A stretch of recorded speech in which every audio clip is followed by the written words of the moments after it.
দাবি এখন এক দফা, ফেব্রুয়ারিতে নির্বাচন, ভোটে রব উঠলে পালানোর পথ পাবে না ষড়যন্ত্রকারীরা। হুঁশিয়ারি বিএনপি নেতাদের, সব অপতৎপরতা রুখে দেওয়ার ঘোষণা। গ্রেনেড হামলা মামলায় তারেক সহ সব আসামির খালাস, পুনঃ তদন্তের আদেশ বাতিল, সংক্ষিপ্ত রায় প্রকাশ। স্বপ্রণোদিত ছিল না মুফতি হান্নানের জবানবন্দি, পর্যবেক্ষণ আদালতের। তারেক রহমান চাইলে দেশে ফেরার বিষয়ে সহযোগিতা করবে সরকার, জানালেন পররাষ্ট্র উপদেষ্টা। বললেন, ভারত বাংলাদেশ সম্পর্ক উন্নয়নে বাধা নেই। মানবতা বিরোধী অপরাধে অভিযুক্তরা অংশ নিতে পারবে না নির্বাচনে, উপদেষ্টা পরিষদের সিদ্ধান্ত। বদ্ধ ঘরে স্বচ্ছ ভোট সম্ভব নয়, খোলা মাঠে আয়োজনের পরামর্শ ইসি তাহমিদার। এবং 4 দিন আগেও ডাকসুর সুষ্ঠু নির্বাচন নিয়ে শঙ্কায় প্রার্থীরা, সাইবার বুলিং নিয়ে উদ্বেগ, ব্যবস্থা নেওয়ার দাবি। জড়িতদের প্রার্থিতা বাতিল ও মামলার হুমকি কমিশনের।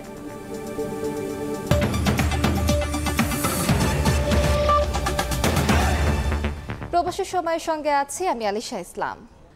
দাবি এখন এক দফা, আগামী ফেব্রুয়ারিতে নির্বাচন।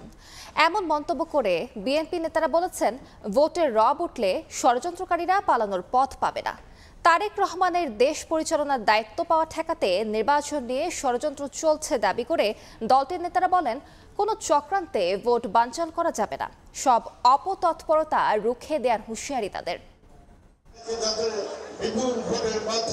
চলমান রাজনৈতিক অস্থিরতা ও আইন শৃঙ্খলা পরিস্থিতি নিয়ে উদ্বিগ্ন বিভিন্ন রাজনৈতিক দল।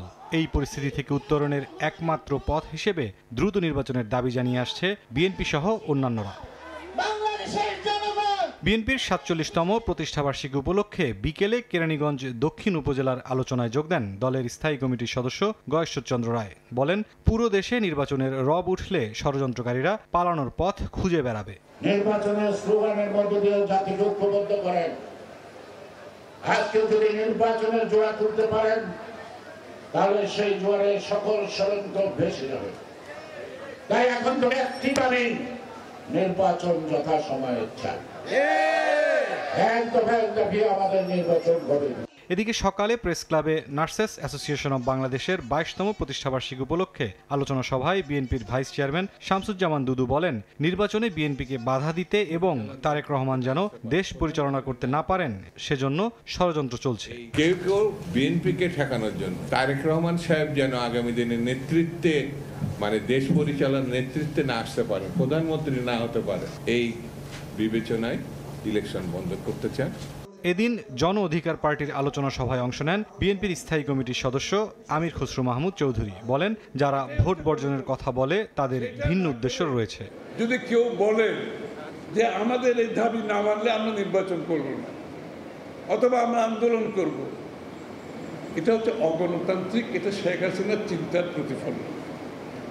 এটা থেকে বোঝা যায় শেখ হাসিনা কিছু কিছু খুদে স্বৈরাচার রেখে গেছে বাংলাদেশ। যারা জনগণের উপর আস্থা রাখবে না, কিন্তু তাদের দাবি মানতে হবে। এদিন প্রেস ক্লাবের সামনে প্রতিবাদ সভায় বাংলাদেশের বিপ্লবী ওয়ার্কার্স পার্টির সাধারণ সম্পাদক সাইফুল হক বলেন, অভ্যুত্থানের কোনো শক্তি নির্বাচন বানচালের চেষ্টা করছে কিনা তা খতিয়ে দেখা উচিত। মুরসালিন হক জুনায়েদ, সময় সংবাদ, ঢাকা। 21 আগস্ট গ্রেনেড হামলা মামলায় তারেক রহমান, লুৎফুজ্জামান বাবর সহ সব আসামির খালাসের রায় বহাল রেখেছেন আপিল বিভাগ। একই সঙ্গে স্বরাষ্ট্র মন্ত্রণালয়কে পুনঃ তদন্তের নির্দেশ দিয়ে হাইকোর্টের দেয়া আদেশ বাতিল করা হয়েছে। রায়ের পর্যবেক্ষণে বলা হয়, মুফতি হান্নান সহ 12 আসামির স্বীকারোক্তিমূলক জবানবন্দি স্বপ্রণোদিত ছিল না। বৃহস্পতিবার বিকেলে প্রকাশ করা হয় সংক্ষিপ্ত রায়। ভয়াবহ এই হামলার তদন্তে নামেন বিএনপি জামায়াত জোট সরকার। হরকাতুল জিহাদ নেতা মুফতি হান্নানের স্বীকারোক্তির ভিত্তিতে অভিযুক্ত হন 28 জন। 2009 সালে ক্ষমতায় এসে আওয়ামী লীগ নতুন করে তদন্ত শুরু করে। টানা 410 দিন টিএফআই সেলে নিয়ে পুনরায় স্বীকারোক্তি আদায় করা হয় মুফতি হান্নানের। সম্পূরক চার্জশিটে যুক্ত করা হয় তারেক রহমান, লুৎফুজ্জামান বাবর, আলী আহসান, মোহাম্মদ মুজাহিদ সহ আরও অনেককে।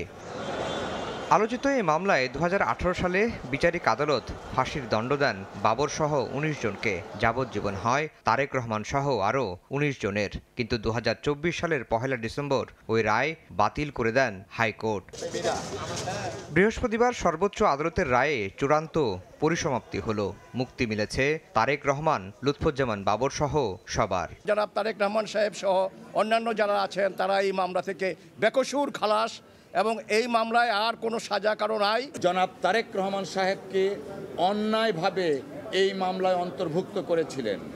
আজকে সর্বোচ্চ আদালতের মাধ্যমে প্রমাণিত হয়েছে জনাব তারেক